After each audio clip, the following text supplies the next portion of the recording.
Hello ladies and welcome back to my channel. My name is Aisha, aka Nurse Aisha. I'm a registered nurse here to spread awareness on preventative health and lifestyle choices for women. That is my focus so you can live a healthier and more informed life.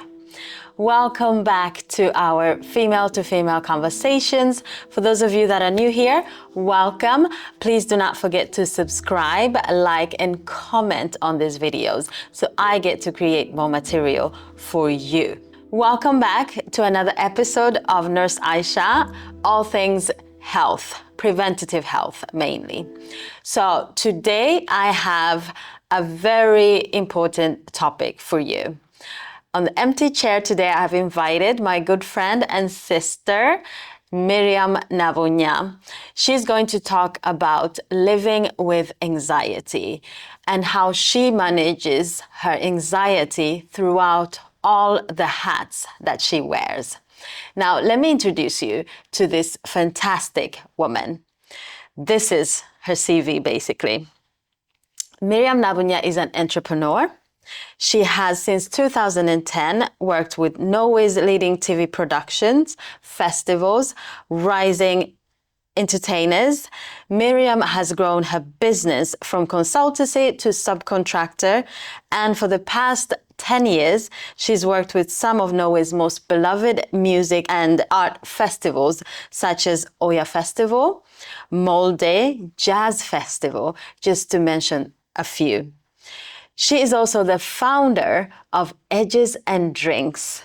This is a nonprofit organization that she created to empower, celebrate, and amplify the voices of Black and Brown women in the Nordics. This is how I met this wonderful lady, and she's a powerhouse. She works a lot, but she also has a situation with anxiety that she manages throughout everything that she does. So we're going to talk to her about her anxiety and how she manages it. Please welcome Miriam Nabunya. Hi, Miriam. Hello, Nurse Aisha. How are you? I am blessed and highly favored to be here. Wow. I really, really, really am. I've seen your videos, I've seen your content, I've followed your content, lurked around in your socials, and I can't believe that I'm here. So I'm really good. Thank you. Thank you for coming. So I met you through your brand or organization, actually, Edges and Drinks. Yes. And what got me is that you wanted to amplify our voices as women of color, Black and brown women, like you say, in the Nordics. Please tell me more. What is it that you want to do? That we are going to talk about anxiety, but first, tell me about this organization and everything that you do. Edges and Drinks. First and foremost, Edges and Drinks comes out of actually something that, a side note to that, something that Lola Akimede, the author of In Every Mirror She's Black and Everything Is Not Enough, when I had a chat with her, she said that most of the things, innovations or stuff that we start come from a hurt place or a place of hurt. Like when we, a lot of our inspiration comes from a place of hurt. And that goes for Edges and Drinks as well. It was kind of the bloom of a very long and sensitive self-discovery journey. So I was born in Uganda, raised in Sweden, and I've been living in Oslo, Norway for 18 years. And I grew up in a Swedish foster family, and it was me and my siblings, me and my 3 siblings, and we grew up in an extremely white, predominantly white society and environment. So there we didn't have any role models that looked like us. For them to help us integrate, I guess. They forbid us to speak our language, and we didn't have I think we had 3 friends that looked like us, also either adoptive or mixed race families. And that does something to us, an identity curve for a child, and you try to find your place, kind of. And for me to try to fit in the Swedish environment that we grew up in, I figured at the age of 25 that I had been practicing like in cultural assimilation for over 17 years, just trying to fit in. So I bleached my skin, I experimented with my hair a lot just to try to fit in, and I didn't even really understand what damage it did to my self-image.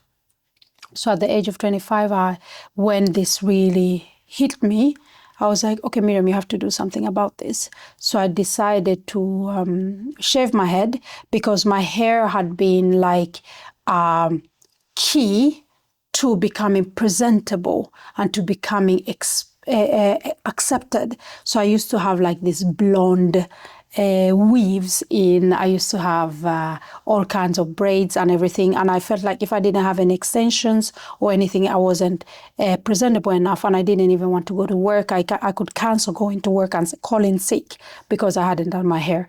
And that's what I was like, okay, this is not healthy. So on this self-discovery journey was like, okay, who am I if we strip away everything? With my complexion, dark as I am, with my kinky hair, who am I and do I like that individual? So that took me going back to Uganda after 20 years of being in Sweden. And I remember uncovering so many things about my background and also what beauty meant to me. And I remember that in the most tender moments, I was convinced that this can't just be me. I can't be the only one feeling this way. So I decided like, okay, when I come out of this, because I know I'm going through it, and that's exactly what I was going through it. It wasn't a final destination. So I needed to get to the other side. So when I got through to the other side, I wanted to create an environment where I could invite other Black and brown women that I believe could resonate with the emotions that I felt, not necessarily that they had bleached their skin or anything like that, but they could resonate with the emotion of being othered, of trying to just fit in and not really having a grasp of who are you in this environment. I knew there were other people that could resonate to that.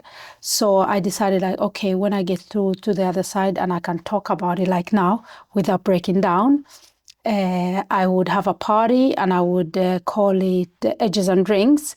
And edges because it all started with the edges and the hair, but also because I feel like Black and brown women in this in the Nordic region and globally for that matter, but specifically in the Nordic region, we're always at the edge of society. Like we are accepted just enough that we are digestible, but not like the whole of us. And I wanted for us to change the narrative and start talking about it.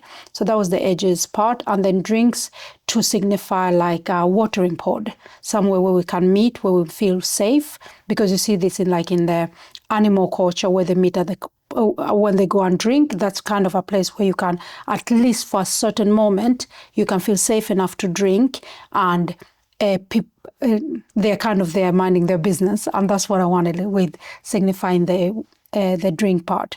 So that's kind of how Edges and Drinks, the name, came about. Yeah. So I'm extremely passionate about creating spaces for Black and brown women, creating spaces, and also in the Nordic region, because I believe that Black women internationally, or Black women in general, there is a lot that we can resonate with each other, that we have this sisterly connection. But specifically in the Nordics, there is experiences and notions that are hard to explain to Black women in the States or in Great Britain. It's unique for the Nordics. And that's kind of the bridges I wanted to create amongst us, and also to be able to create opportunities for each other. Because Edges and Drinks, we say like its sole purpose is to connect, equip, and celebrate Black and brown women. We don't need inspiration, because many say that we are the inspiration. So I believe that we need we need tools, we need resources. We need to be able to open doors and not knock on doors and beg to enter, but to open doors for each other, because we're all privileged in different areas and in different spaces. So this is kind of what I want to do with Edges and Drinks. And it's still in the making. We've been around and did activities for 4 years now. But I believe the development of Edges and Drinks has been the connections we've met, the sisters that have reached out. This is how we got to know each other, you know? So Edges and Drinks is magical. When Black women and Black and brown women get together, it's magical. And if it's going to be the last thing I do, I want to spoil Black women. Like literally, I want a Black woman from now, like let's say 5 years from now, and they say like, oh, it's an Edges and Drinks gathering. It's like, oh my God, Nabunya, what has she done now? Where are we going to splurge this time? Yeah. I want that to be a norm. You understand? That's like, and on somebody else's bill as well. Literally, I what say, a vision. Seriously. And what an introduction. And what a life that you've just described. Yeah. I mean, we have a similar upbringing. I also grew up in a foster home, but nothing to what you have just mentioned. Just stripping away your identity. That was really extreme. And of course, as a young child, of course, you had to look for other ways to find your identity. Of course. So what you did wasn't, it is extreme, but still a way to fit in, to be part of the norm, quote unquote. Exactly. So this brings me to why we're here. So through all of this, I don't know how long, what time and space that you realized that you had, because you're a big entrepreneur, but I'm telling people, but you know. I know that you are an amazing entrepreneur. It's not just Edges and Drinks. You have other businesses in Norway where you live, and you do a lot of work with service, I believe. Yeah. Yes, because you're so passionate about service. I've heard you talk about that too. We will get there at some point. But let's talk about anxiety. Through everything that you're doing, you have a diagnosis, I believe, with anxiety. When did it start and what were the symptoms? How did you realize that you had anxiety? Oh, the funny thing is that you ask so simple questions, but there is such a long thread to the answer. Yeah. I can start with, okay, when you're neglected or denied to do something that comes naturally, it does something to you. Yeah. You try to find substitutes of it. So that's one thing, just a small touch on childhood. And then there is this, I'm a recovering people pleaser, I can say. And that has shaped a lot of my profession, what I do. I'm a service expert, I'm a coach entrepreneur, and I just love to anticipate people's needs in a certain context. So if it's a wedding, if it's a conference, if it's a get-together, if it's like, for instance, Edges and Drinks, like, okay, when our fellow sisters are coming, this is the program, this is what we do. What kind of life are they coming from? What level of stress are they coming from? And then you say like, okay, as soon as they enter this space, everything is just going to be easier.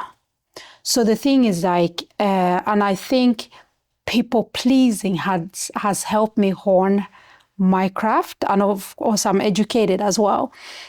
So the thing is that also the toxic part of that is neglecting your own needs, because then you prioritize others' needs better because you see them and you know how to deal with them or handle them or help them. So that way it's just like, yeah, but I don't need that much sleep, it's okay. Or I can eat later, or stuff like that, because that's much more important. And then it becomes a career and it becomes your livelihood and all of that. So I've worked with service within hospitality since I was 14. I grew up on the countryside, so their ages is just like, everybody's a resource, let's just put it like that. So I work with that, and at the age of 16 I got my first managing director job at a kind of boutique hotel kind of thing from where I grew up. I'm not gonna say where because We won't know. We wouldn't know. Exactly. Yeah. So Yeah. so I did that, and I went to school, did college and some like grad school and stuff like that, and then I just started making money very easy and very early, and that has shown like it has taken me across the world. I've worked within different areas, like within TV, music festivals. I've worked as a manager, and all of that are on the backbone of service. So it has opened up like really my worldview and everything a lot, but I've also always pushed my own physical and emotional capacity to be able to excel in what I do. And I'm damn good at it. Damn good at it. So good that at the age of 29, 30, I started experiencing this kind of high-paced heartbeats. And I thought, because I read an article where studies show that excitement and anxiety have the same symptoms. It's your body and your brain to defer what is going on, but your body reacts, your inner body reacts to the same way. So I thought, like, I guess I'm excited about what I do. And I pushed it for a long time. And I remember specifically when I started feeling like this is not normal, because I felt like I was everything I did. I went to bed and I felt like I didn't have enough time. I woke up and I felt like I didn't have enough time. It felt like I was always behind on everything. And also at that time, I was running my production company. I was a band manager. I was a managing director for a music organization. And I was in 6 boards. Wow. Yeah. That's a lot. It is a lot. On one plate. It is a lot. But when you're in the midst of it, you don't see it that way. You're kind of just trying to keep the puzzles to go through, you know? And I remember I just felt like I was always behind and I didn't know what to let go of. And Summer had worked so long because this band that I was manager for, we have been pushing for 3 years, where not like the payments were so little, if any. Now the breakthrough was coming. They were getting booked for like a Norwegian tours, and money was really starting to come in. But to be able to invest that time, I also had to pay my bills. So I was working as a managing director in a music organization. So now everything is starting to pop at the same time. And I just felt like I was holding onto a thread, but I knew like as long as nothing outside of this comes in, I'll be all right. But this like pounding feel felt like it came closer and closer. I remember one specific day, it felt like steps of an elephant coming behind me. I was in the supermarket and I was supposed to make dinner for the partner I had at that time. And I asked him, like, what do you want for dinner? And I called him. I think from the moment I walked into the supermarket to the moment I left, I had called him 16 times. And he was very bothered by the fact that I couldn't make my own decisions. And that was very unlike me. And I knew, of course, I knew something wasn't right, but he was also kind of a source of safety. So that's why like I kept on calling him and talking to him and so on. So I made dinner, but I still felt this pounding heartbeat, this pounding heaviness in my chest. Make dinner. I asked how it is. And he said, it's okay. And it was just like, that was the drop, because it felt like I'm failing at work. I'm failing in my relationship. I'm failing at the one thing that I'm really good at, and that's cooking. I'm an educated chef as well. So that's cooking. And I really love doing it because I'm also pretty good at it. So now he says, it's okay. And I just feel like I need to escape. I need to just leave. I need to be anywhere else than there. Tears are falling down my face. And I get up and he's like, where are you going? I don't know. What's wrong? I don't know. And I open the door and he's like, can you please at least put on some shoes? It's September. The rain had just started drizzling down. I run out and I kind of hide under a tree, a very big tree in the nearby park to where he lives. And I sat there and I just feel like I start missing my mom. She passed away when I was 9. So that was 20 years before that. I'm 29 at that point. And I just sit there and I just feel like the whole ground is going to open up and I'm going to get swallowed by the ground and I'm going to disappear. And that would be better than the feeling I was feeling there and then. So I sit there, I'm crying, and I just miss my mom. I just miss my mom. I don't want to be here. I don't understand anything that's happening. And then after a while, I kind of get myself together and my heartbeat turns back to its normal self. And I get up and I go back home. And my partner is like, what happened? And I said, I don't know. And he said, are you all right? And I said, no. And he said, like, okay, you need to talk to somebody that is not me.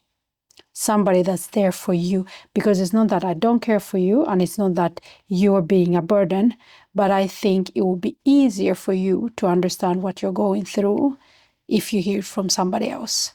Somebody that is medically educated, trained within what you're going through. And I So he knows, he kind of knows what you're going through. Yes. He doesn't want to be exactly. bearer of bad Exactly, yes. Because also what he knew that I know in hindsight, and we've also spoken about it, was that I could have attacked him as if he didn't want to help me, because when you are in a state of almost like demolition, because whatever structure you've done, and especially people who are overworked, after a while, you start building this house of cards where like, okay, as long as this is balanced, this is okay. But if this falls, then you can lose balance and grip of one thing. So that's why it's easy to just neglect people, because if they screw with your house of cards, then you lose control and you don't want that. And who's neglecting? You're neglecting. Yes. Or people are neglecting you. No. When you are neglecting different things just to keep whatever structure you've built up to work. I understand. And this is what I mean. When you are overworked, after a while, you're just kind of like doing almost like the bare minimum to just make things roll, to keep forward momentum, because you're just not enough. And there is a lot of us that have say yes to too many things. And after a while, you feel obligated while you actually don't. But because you've said yes for so long, now you feel like you cannot say no anymore, or you don't even know how to set boundaries. So he understood this. Like if he said, like, you can't talk to me about that, I could have feel like, oh, okay. So now that I'm not jolly, you don't want to be with me. So now all of these things, because also the brother knew me. Yeah, he knew. So now he recommends you to see a specialist or someone, a doctor. Mm-hmm. And do you do this? I do this. And my doctor, and this is the thing when I speak about also why I'm so passionate about Edges and Drinks, is because we have experienced things that I know for a fact many Black and brown women can relate to. I went to my doctors and this lady, she was just like, I told her about everything, and I was also just crying in her chair because I said, like, I don't know joy anymore. Like I have pockets of joy, but everything else is just a burden, and life shouldn't be that way. You could have burdens, but have pockets of burdens and joy otherwise. That's kind of the balance it should be, because life is full of tragedies, and that's okay, because that's just life. But it shouldn't just be burdens, because then there's something that's not correct. That's a beautiful way to say pockets of joy. Yeah. So I had pockets of joy, and my life is not pockets of joy. My life is joy with pockets of hiccups, pockets of challenges. So I was telling her, and I said, like, read my journal. This is not me. This is not my life. This is not how I am. And she was like, I hear you, but I think maybe you're just overwhelmed by being in positions of leadership. Maybe you should start doing something like, don't misunderstand me, but something like that's kind of almost like brain dead, something that you can do in your sleep. Like maybe you should start working as a cleaner or something, because then you don't take the work with you at home and it doesn't carry as much weight. And I looked at her and I was just like, and then I broke down and I left, came back. I was in that office once a month for 5 months. With the same person? Same person. And just trying to like tell her it's not okay. Because in Norway, the system is you need to go to your doctor, and that doctor is the one that opens up for you to meet other specialists. Yeah. And if you go to a referral. Exactly. But if you want to go without a referral, it's maybe 4 times as expensive, and you most definitely have to do it private. So I didn't want to do that. So I went to my doctors, and the 5th time, I remember I told her, I said like, okay, have you ever dealt with anybody that seems chronically sick or chronically sad, and that doesn't have any family, doesn't have any parents, and feels extremely alone in the whole wide world? Have you ever had a patient like that? She was like, no, but we had some case studies when I was studying to be a doctor. And I was like, okay, thank you for your honesty, but I'm not a case study. This is my life. Like, if you can't help me, I don't know who can help me. And I'm getting emotional just to think about it. I understand. Because I just felt so lonely in that moment. And then she said like, okay, I have one thing we can try. And she sent me to this specialist, because there is this department, government-owned, psychiatric department or organ, where people get like forcibly enrolled if they are a danger to themselves, or they can get counseling for them to figure out like where on the spectrum of mental instability or mental ill that you are. And that can be anything from burnout to suicidal thoughts to having chronic depression, all of these things. But that institution is that to help the health institutions to to lower the burden of the amount of the demand it is, because they say like our society, the Norwegian system, has a higher demand than there is resources. Yes. So we are not educating psychiatrists and specialists and trained physicians fast enough compared to the demand. Yes. So she sent a referral to that department for me, and then she said, okay, you're going to meet a psychiatrist, you're going to talk to that person, and after that person, you've been there, they're going to send a report, a copy to you and to me. And if they can't diagnose you or feel like connect any dots, then we'll let this go. And then I felt like, okay, that's at least a step forward. I go talk to the psychiatrist, and afterwards, and she was like, after I spoke to her for 40 minutes, the session was 1 hour. After 40 minutes, she was like, I'm so sorry. And she was almost teary-eyed like me. She was like, I'm so sorry that I never She was what? She was almost teary. Yeah. Okay, she got emotional. She got emotional in terms of, because she said like, because what I explained the most was the loneliness in what I went through. So she said like, I'm so sorry nobody listened to you. I'm so sorry you lost your mom when you were younger. I'm so sorry we have failed you. And then I just felt seen. I just felt like I was believed, you know? So my doctor gets this, I get sad because now I see my story from the outside. So my doctor was just like, oh, I'm so sorry. And she was honest, at least, because the first doctor. Yeah, exactly. So what was the problem? She couldn't give you a diagnosis because she's not trained within it. Okay. Because a GP is not trained. Oh yeah, she's the general practitioner. I understand. Exactly, yeah. They're not trained for this. So and also most GPs, at least in Norway, they have a minimum of 200, 300 patients. So the time slot when you get with them is 20 minutes. Your appointment is 20 minutes. And sometimes it can get shorter because somebody went over. But that's not an excuse, because that's when you give the patient a referral to someone that is trained. I understand. But then there's a in Norway, you have to see this general practitioner. You have to. Or if you want to go straight to a private service and pay for that with your own money and find somebody that just takes you in at once. But that's also a financial burden and an emotional burden, especially when you are on the verge of just losing it. And the thing is that crazy thing is when you are not well, but you still understand the logic in why this person would think like this. Like, for example, my foster parents, when I said like they forbade us to speak our language and because they wanted us to integrate. And I generally believe that they thought that was the best thing. And as a grown-up, you can feel like, yeah, but it was their responsibility. If they're bringing in children from another ethnicity, they also have to think about their culture and also what they just lost, you know?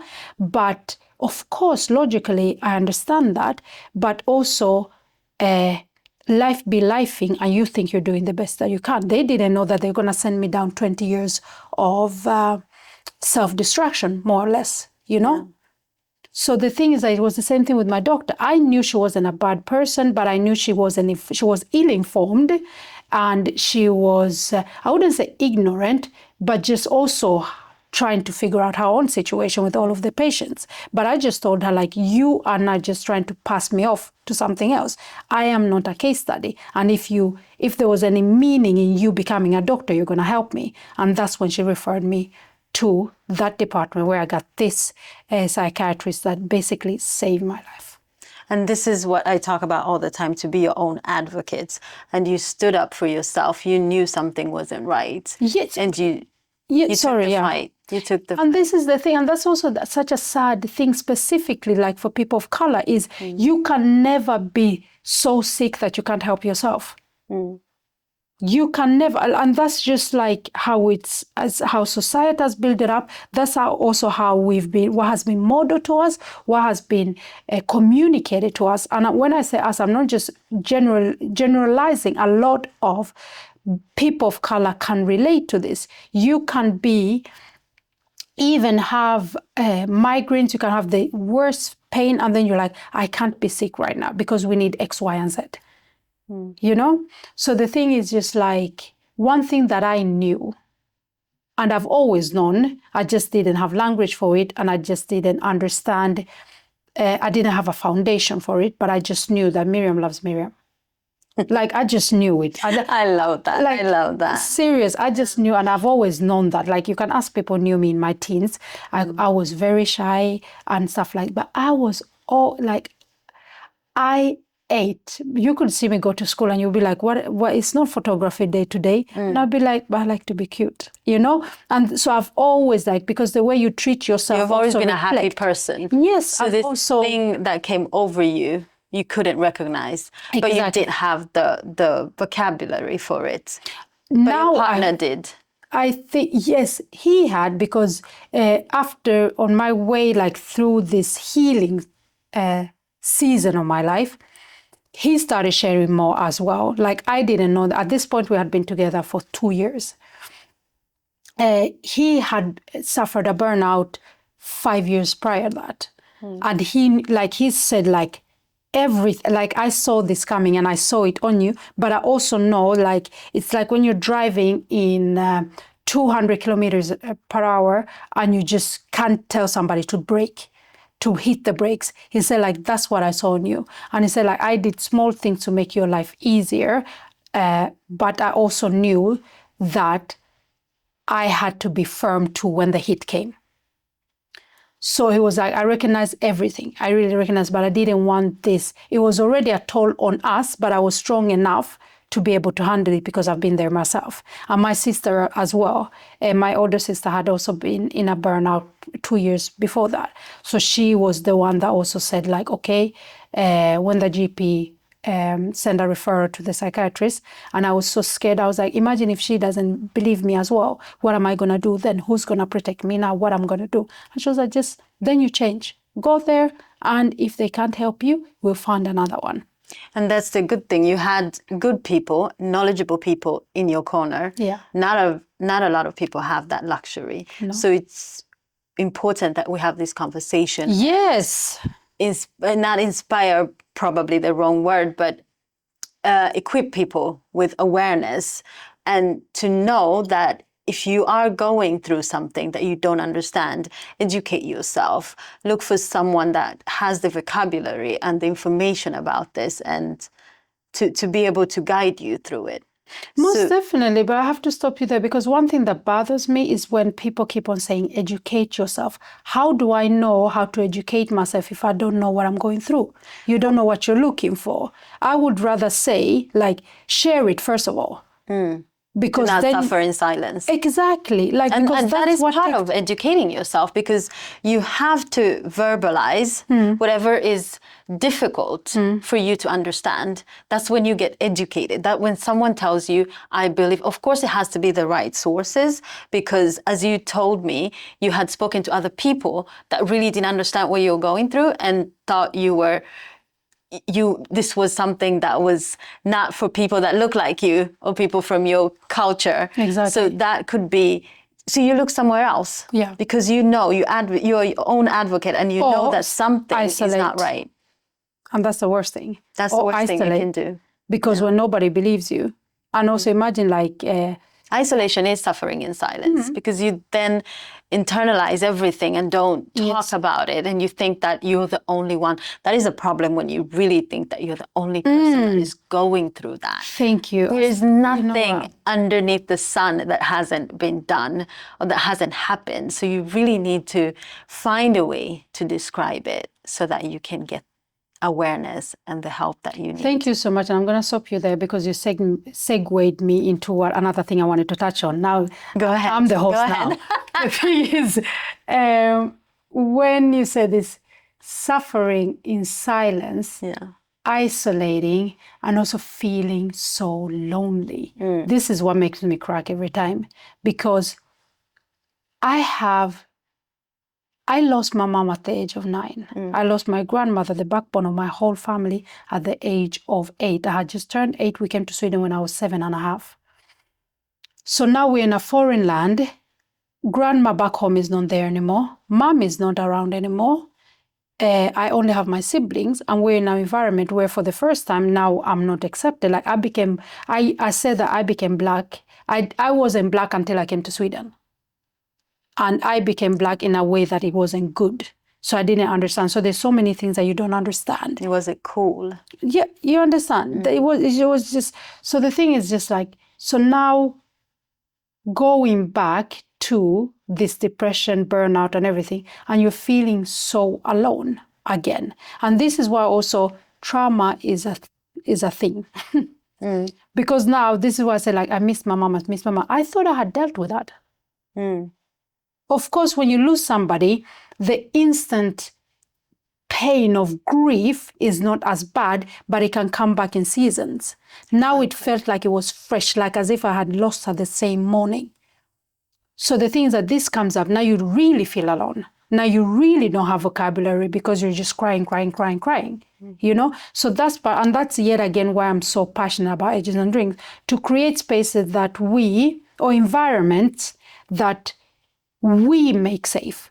Because I feel like I see somebody like me. I hear somebody sharing a story that I can resonate to. Maybe not the specific steps they went through, but that feeling of loneliness, that feeling of, I just want to break, you know?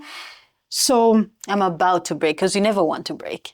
No. I mean like a break. I just want to break, like a breakthrough. I just want to like, if you're working need a towards, break. I need a break. I'm working towards something, and I just want a chance, you know? So this can be in career or your entrepreneurship or health-wise. Does anybody see me? All of this, like different kind of perspectives of the emotional spectrum of life in general. But then you're in intersectional person, a marginalized person. So you have different perspective of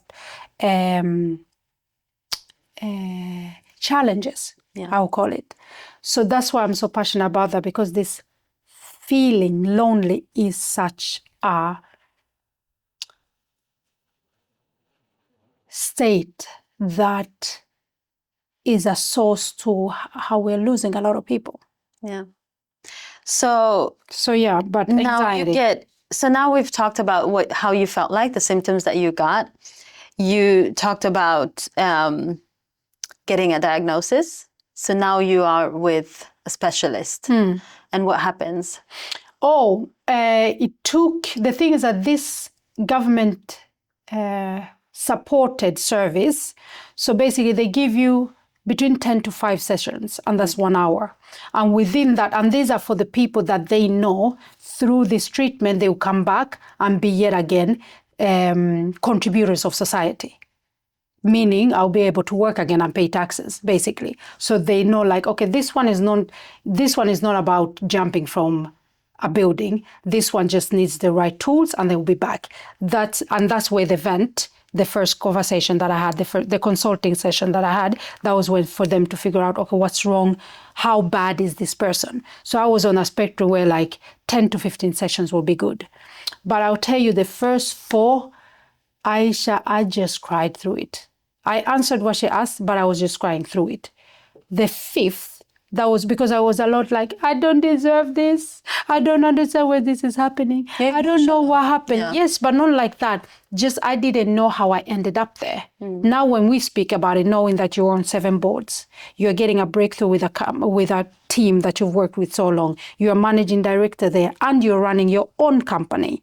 No, and you're the other side of it. Yes, now I know the other side of it. Now I was starting to understand, connecting the dots. Of course, I was meant to break down. If you think about all of that, even 2 people is too much, you know? And I was sleeping 3 to 4 hours for 3 years. That's so basically, that was your body just shutting down, letting you know. So the 5th session, I started understanding, connecting the dots, how I ended up there. Because for me, if it's non-logical, it can't penetrate my system. So I was just like, how did I end up here? Because this is not me. Miriam loves Miriam. How did this happen? How did I drop the ball? Then it was the small yeses when I actually couldn't afford to say yes, but I still said it because it was the nice thing to do, or it suited the situation. Then it was the late night sitting up writing applications or writing some kind of proposal or something like that. It was neglecting to eat because I can just have a cup of tea and the hunger will disappear because I don't have time to take a break, which is nonsense. And it was all of this, and after 6 to 7 years, the body's just like, I'm done. You go on, we're not going with you. And I was like, oh my God. And then there was a second breakdown, but now at least I understood. Yes. And that's when the change came. Yeah. Because now I could implement tools that I got. Now I could even know when an anxiety was, a panic attack was on the way. Not like I just need to disappear, but it could be like, okay, I know if I go there, I might meet this one, this can happen, and it will make me really, really ventilate and feel bad. I'm not going to go there. But at least I started feeling signs of my body when my body actually gave me like, okay, this is not good for us. Let's back up. And slowly but surely, educating oneself. And when did you come to this realization? Was it in session 4? 5. 5. Okay, because you cried through the 4, yeah. Yes. Okay, so in the 5th session, now you have a few tools. No, now I understand, first of all. Okay, now I understand that dots are connected. The 5th session you understand. Exactly. And then on the 6th session, now we're talking you get the tools. Okay, yes. So share, what tools did you get? And the thing is also like, just because you understand what happened, it doesn't mean you accept all tools. I remember she was just what I want you to do, Miriam, is try to portion your breakdowns out. And I was like, come again, what? And she said like, try to have sessions where you cry for a moment and that's what you do. And then you go out and go for a walk and then you do this. Because she said like, I was dwelling on different episodes of where I came out short and where I wasn't nice to myself, like the inner talk as well. So it's just like, you could do better, you're stronger than this and all of that. She said like, have pockets where you say that, but that can't be all that So she was recommending affirmations? No. Positive affirmations? No? Yes and no. She was kind of training me to take back my own power in terms of because when you're sad, you lose control. You don't have control over your emotions and everything just comes out and then it snowballs as well. You're actually very tired, but then because you're tired, you can't do something. Now you're sad. And then you remember, oh, I was supposed to call that person 2 years ago. I never called. Now they hate me. And then if they hate me, you understand. Then you start so at this point, you were still working? No. Oh, okay. Now I'm on a sick leave. Obviously, I have my own company, so I was doing the bare minimum because I have a band that's breaking through. So there's a stream of money coming in. So you're working through your anxiety treatment. Yes. While you're having this treatment, you're still working. Yes. But now I came to, before I got accepted for the treatment, I came to the realization was like either them or me, work-wise, either them or me. So I quit all 7 boards. I quit the managing director job. I kept the managing job and my production company job because those were my babies and those were things that I started myself. And then I went on the sick leave with the rest that I was doing. So with what I kept, I did the bare minimum that I had to do there for it to continue running by itself. And that worked out because we do, as entrepreneurs, we do have a lot of capacity because that's the kind of the drive that we have. But also we can push the boundaries and not have the different pillars that help us stay in that capacity. I understand. So starting to work with understanding, first of all, understanding is the shift. When you know your role in it, because you can only apologize when you know your role in it. I could start to forgive myself for what I had done because I had dragged myself. I would have never done that for somebody I love. I would never treat somebody I love that way. Sleeping 2 to 3 hours, neglecting to eat, not having a say in how to feel and what to do. You understand? So what are the tools? What are the specific tools that you're getting now? Forgiving myself, first of all. Understanding that I did wrong towards myself. Yes. And to actually stop, because that changes the negative self-talk. Forgiving myself. And there she said, like, okay, visualize everything you're saying to yourself. Say that to the person you love the most. The person that you take a bullet for and like you have them, their back, 10 toes down. Who's that? My baby sister. Okay, so that's number 2. That was the first thing. That was the first thing. Yes, because when I understood that, I would never do that towards my sister. I would protect her over everything. So that my sister was me. So understanding that, because that was when I was just like, oh my God, I've been really bad towards her and that hurts me.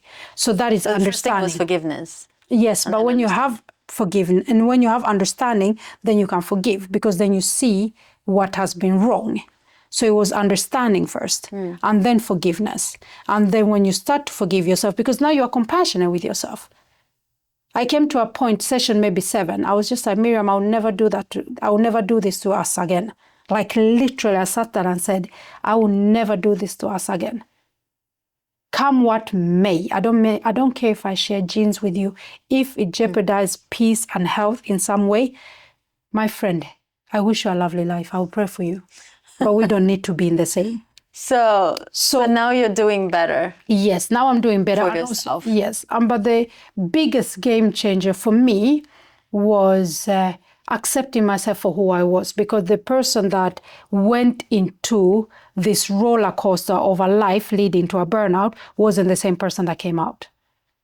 So now trying to get to know myself, I always thought I was an extrovert. I love being with people. I love to create gathering, being like not center of attraction, but at least being amongst a lot of things that are happening and amongst people are being loud and happy, I would say. But here I come back from, while I'm healing, I don't charge when I don't refuel when I'm with people. I just felt like it was taking so much from me to the level that I started like really distancing from people. That's draining. Yeah. So now I have to learn like, okay, accept myself for, okay, Miriam, you need pockets of alone time, and then that way you can give back. You can sow more in others. You can give more when you invest in yourself first, when you have enough time with yourself. So that took me a long time because people knew me like the old Miriam. Why don't you come into this party? Why don't you do this? Da, da, da. And I didn't know what to say because I didn't want to go through the whole, I get burned out and this happened. I don't recognize myself. I didn't want to do that. So I didn't like, okay, how? What do I say? And that was another thing that I learned. You don't owe anybody anything and vice versa. And so you learned to say no. I started to learn to say no.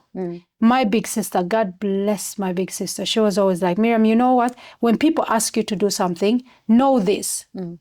You are the most comfortable choice. That's why they come to you first. Most of the time, they always have another option. But because you say yes and you normally say yes, that's why they come to you first. She says, start saying no to things. You don't have to be rude. You don't have to be harsh. Just say no and see what will happen. And it happened. I was going to a meeting and I had this like anxiety of I wouldn't be able to meet the expectations and so on. So time left me. So when I was on the way, I started feeling like panicky. And that was an anxiety attack building up. And then I remember what my sister said. So I contacted them and said like, I'm really sorry for the late notice, but I won't be able to I won't be able to come to our meeting, but can we maybe postpone it 2 hours or can we reschedule for tomorrow on another day? And I felt so bad just to do that. I felt so bad. This was the very first time I did it. And then the company I was supposed to meet, they were just like, you know what? Things are quite hectic here as well. Let's talk next week. So imagine if I wouldn't have done that and pushed through, show up there, like undermine my own needs, show up there, and what would it have cost me when they already were stressed as well? And then I told my sister, and she said, like, you see, it can actually be just that easy. And then I started doing it slowly and surely, and now it's really become a norm, second nature. And That's also, great. I streamline a lot of tasks in my life. And this is also one thing. I think it's a little bit of the Swedish culture because we grew up with, especially in a Swedish foster family, with lunch boxes. Like you create lunch boxes for the whole week on the Sunday, and then you have like that. I don't mean at home, but like my foster dad, he worked in Stockholm. We live on the countryside, so he was always in Stockholm Monday to Friday. And my foster mom always made food for him for the whole week that he took with him. So I was really, and also when we go on field trips and stuff like that. So that's a normal Food culture. prep. Exactly, food prep. So I started doing that because I love food and I love to cook, but it takes a lot. Planning, time in the day-to-day life, because I still wanted to be an high active individual, because that's with the goals that I have and the ambitions I have.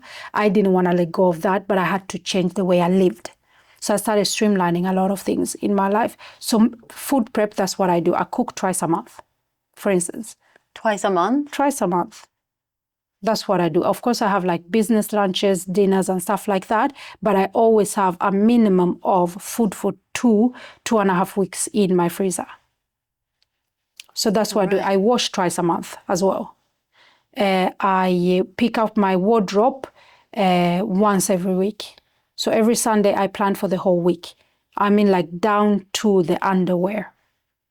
All of that. Because we get decision fatigue. And decision fatigue under a long period of time really drains you in other areas of your life as well. I don't want to make decisions. I make that decision once, and then the rest of the week I don't have to think about it.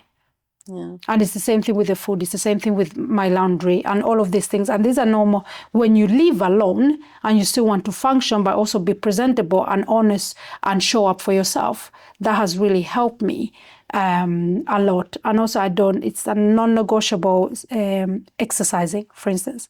I've always been an active person, but now it's really like a lifestyle. It's part, just like eating or sleeping. It's just part of my way of living, the level standard of living, the life quality. And that is how you manage to live with your anxiety and have this career, this very high demand career that you have. Yeah, and I do much more now than I did when I actually got burned out. But I do it from such a beautiful place of love, joy, and knowing better and doing better as well. And love and joy towards yourself. Oh my days, yes. Yes. But also and the work that you do. It's easier to be the same towards others because it starts with me, you know? All right, so now you've talked about how you actually do this, because I was wondering, because I feel like you still do a lot. And when you told me that you actually have anxiety, I thought to myself, how can you manage with the work that you do? you're constantly on the clock. That's how I feel. I have that type of job where I clock in and I clock out, and that's it. We're done. But you are constantly on the clock. But this is how you manage. You food prep. You prepare your wardrobe to, because I feel like I need new clothes every morning. If I'm not going to work. I want to go shopping, like that very moment. I understand. Yes, it's expensive not to plan. I'll tell you that. And the things that I haven't bought anything new since 2017, when like it broke out as like how not human trafficking, but like modern slavery, like when it really broke out, and it started talking so much about slow fashion and how people are being forced to work. Or not even on fast fashion industry. All of that. And I felt like, okay, what can I do? So I don't want to contribute to the fast fashion industry. So I swap a lot of clothes. When I do buy anything new, it's from like independent creators, like redesign designers, local, just to support their business as well. Most of the time, Black people. Otherwise, I thrift shop. I swap clothes with friends. I go to markets, like flea markets and so on. Like if you see my clothes, you wouldn't think that. But I went to the University of YouTube when it comes to styling as well. So, but it has helped. So there's like small things that you can do because we all need different things. And also I sleep 7 hours per night. That's a minimum of what I do.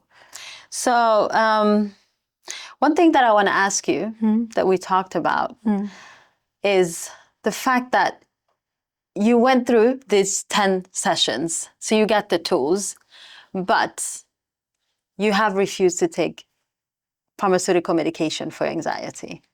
Why have you done that?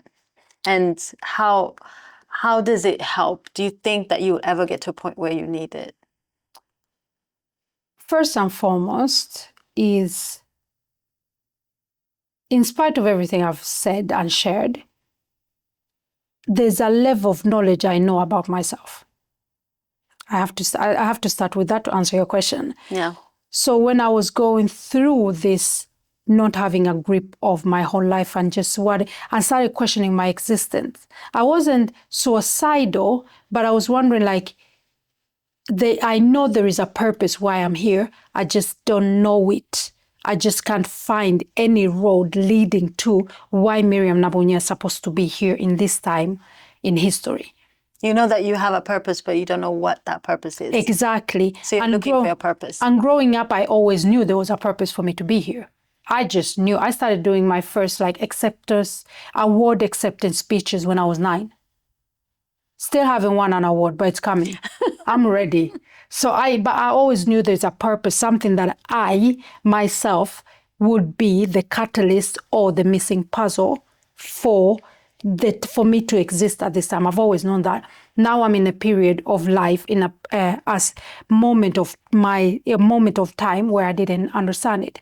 But one thing that I knew is I just needed to get better to get back to it. I knew that for a fact. And get better from your anxiety. Exactly.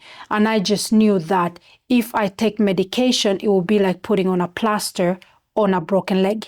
I knew it for a fact. So I made a deal with my psychiatrist and my doctor. I said like, okay, I said, let me do half the sessions. And if there isn't a turning point, if there isn't nothing, then I'll try it. Because they wanted to put me on it yesterday. They did recommend it. Oh, yes. Physicians are fast with pills. And I was just like, just let me try this. I have friends that do it. I have friends that go on it like a lifestyle because they can't get off it now. So I don't look down on it. Did you know about their treatment before? No. Okay, so you learned this as you yourself got because diagnosed. I'm very transparent about how I feel and what I stand for, because I really believe that nobody should go through anything and feel that level of loneliness, because I do understand, and this is also one thing that I really want to share, that during that period I understood why people took their life. It's not that I am pro-suicide, but I'm just saying I understood how it could drive them to that, because it actually made sense. Like when you don't have any peace, when you can't sleep, you can't trust anything. I started being like, I thought my big sister was after me. I thought she just wanted to see me fail. Although So that's you the were, part. okay.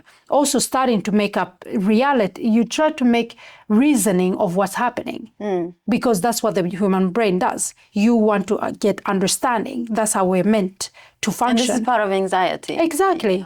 Exactly. And this is why I knew that, okay, I need to understand this, whatever it is. I need to get through it, and I need to get back to myself. Not understanding that I will never be myself again, because this changes in a way. So I just knew, let me try without. But then I need you to tell me how. Yeah. And so then they say, they let's also try it. recommended it in a sense of you being paranoid at this point. Yeah. Yeah. But you chose not to take it. Exactly. And because you feel like your body cannot handle it, or what? Most definitely not, because I knew that there was still a piece of myself that could get through it without it, because I knew that for me, it felt like it would just numb what I was going through. I wanted to understand my emotions. I wanted to understand, why don't I feel joy, not happiness, because happiness is just sudden. Where is my joy gone? I wanted to get back to my joy. And I knew if I was on medication, it would be a longer way, or I would find a new level of joy, happiness. I would find a new level of happiness, but not joy, because I know my joy to the level of when it's not there, I'm looking for it. And I don't want to look for it in a bottle. I don't want to look for it in a pill. I want to get... And in bottle, you mean alcohol? Exactly, because we numb uncomfortable situations. So any type of numbing your pain, you didn't want to. Yes, but also, like, I'm not going to be a hypocrite. I smoked weed. Let me say that. Okay, we can move past that. No, yes, but I don't want to be a goody two shoes as well. Yeah. I did that, but that was also during this period of why am I here? And then I figured out, like, to be honest, I'm not going to be that deep. The thing is, I started gaining weight and eating up half my house. And I was like, this is taking me to another problem. So I feel like we're going to a whole other level. But it's also anxiety, because it triggers different things. But so anyway, I left that. Do you understand that you basically swapped the pill, as you want to call it, with the greenery, marijuana? Yes, my sister. So basically, you were kind of medicating. Yes, but also not with pharmaceutical drugs. Yes, but for a period. Let me be specific with that. For a period, because later again, that wasn't my joy. Yes, so living with anxiety. Yeah. Learning, knowing myself, basically. This is what it's all about. Yeah, this so is why to that point that you got to know yourself.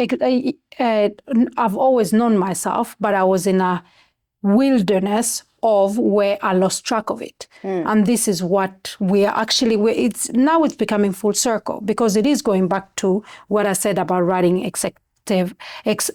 award acceptance speeches when I was 9. I've always known parts of myself is just like different experiences, different maturity through life has shaped the individual that I'm sitting in front of you right now.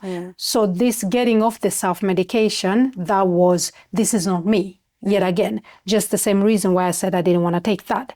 This is not me. So I left. So I had to feel the emotions. I had to go through the different tools. I had to find a way of how do I live with this, because I came to a realization with the psychiatrist that I have anxiety. I've had it for many years. I just didn't know about it.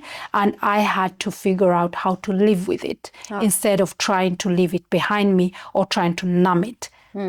So but we do understand, of course, if other people need to take medication. Of course, most definitely. But it just didn't work for you. Exactly. Okay. All right. So last question, I believe. Do you have any information or recommendation or any type of help that you can give to someone out there that is going through anxiety or burnout like you experienced? The one thing I can think of first and foremost is take yourself seriously. Take your emotions seriously. Take the signals that your body is giving you seriously. Because nobody's going to come to save you. Nobody's going to fight for you if you don't fight or stand up for yourself. It sounds very